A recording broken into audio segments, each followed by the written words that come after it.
काय आहे तर सर्वप्रथम त्यामध्ये पहिली ओळ म्हणते एकम ब्रह्म,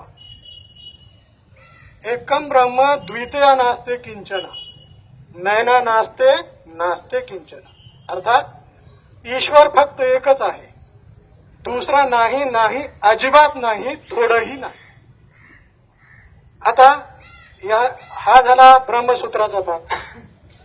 मग आपण कुराण शरीफ मध्ये आलो, सूर्य नंबर 112, सूर्याचं नाव आहे सूर्य इखलास। त्याची पहिली ओळ कुल हुवल्लाहु अहद, म्हणजे ईश्वर फक्त एकच आहे। आता आपण दुसरा एक चॅप्टर घेऊ त्याच्यामधला की ईश्वरची अजून दुसरी काय कसोटी आहे, तर ती कसोटीचं दुसरं सांगितलेलं आहे सामवेद चॅप्टर 16 अध्याय 16 श्लोक नंबर 14। नाच्यास्य प्रतिमा असती, देवाची अशी कुठलीही प्रतिमा नाही। आणि त्या सूर्यामधला दुसरा अल्लाहु समद, ईश्वर काय आहे, सर्व ठिकाणी सर्वव्यापी आहे। आणि पुढची त्याची लम यलिद व लम युलद, त्याला कोणी आई बाप नाही किंवा तो त्याचा कोणीही मुलगा वगैरे कोणी नाही।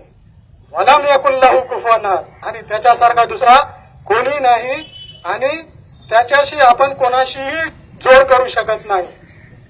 आता आपण कुठे आलो होतो की नाच्यास्य प्रतिमा असती, त्याची प्रतिमा अजिबात नाही।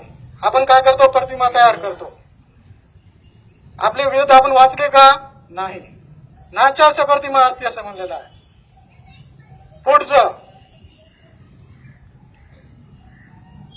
न जनिताय न जनिपाय, पुढचा शब्द काय, जनिताय न जनिपाय, म्हणजे त्याला कोणी आई वडील नाही, तो कोणाचाही मुलगा नाही। आहे की नाही साम्य, बरोबर आहे की नाही? तर त्यामुळं आपण वाचलं पाहिजे। एकूणमेकाचा आपण विरोध करण्यापेक्षा आपल्या पुस्तकात